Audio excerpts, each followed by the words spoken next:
السلام علیکم ورحمۃ اللہ وبرکاتہ۔ آج شعبان کی نصف یعنی 15ویں رات ہے، تو اس ضمن میں اسلام نے کوئی چیز فکس نہیں کی، یعنی کوئی عبادت، کوئی نوافل اسلام نے فکس نہیں کیے، الا یہ کہ فرض کو اس نے فکس کیا ہے۔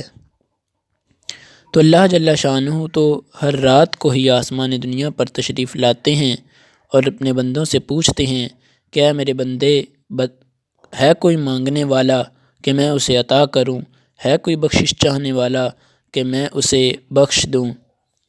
تو اس لیے ہمیں چاہیے کہ کوشش کریں کہ ہر رات اللہ جل شانہ سے راز و نیاز کی باتیں کریں، نہ کہ یہ کہ کسی ایک رات کو فکس کر لیں اور اس میں صرف چند نوافل ادا کر کے تو ہم سمجھیں کہ اب جنت ہماری ہے۔ تو اس سلسلے میں اسلام نے اس چیز کو فکس نہیں کیا۔ علاوہ ازیں حضور صلی اللہ علیہ وآلہ وسلم ہر ماہ کی 15 تاریخ کو روزہ رکھتے تھے۔ تو اگر ہم اس خیال سے روزہ رکھ رہے ہیں، یعنی اس نیت سے، تو یہ ایک بہت اچھی بات ہے۔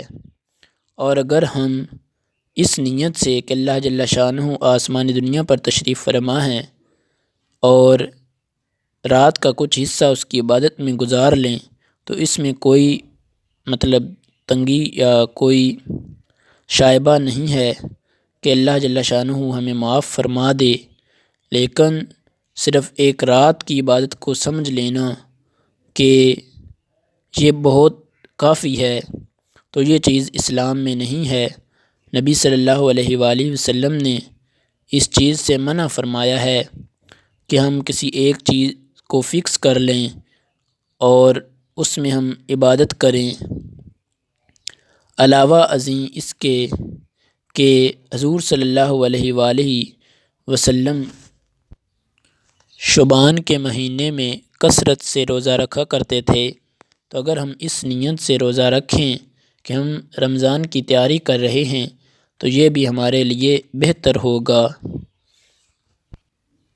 لیکن ایک رات کو لمبے چوڑے نوافل پڑھنا اور پھر صبح فجر کے لیے نہ اٹھنا اور پھر 27ویں رات کا انتظار کرنا کہ اب میں اس رات کو عبادت کروں گا، یا پھر شب معراج کا انتظار کرنا کہ میں اس رات کو ہی عبادت کروں گا، تو یہ طریقہ صحیح نہیں ہے۔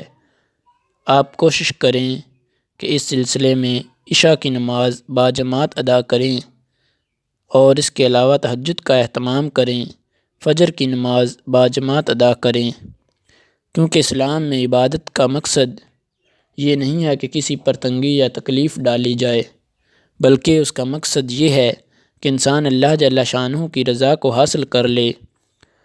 تو اعمال کو گنا نہیں جاتا، بلکہ اعمال کو تولا جاتا ہے کہ انسان کی نیت اور اصل محرک کیا ہے اس عمل کے پیچھے۔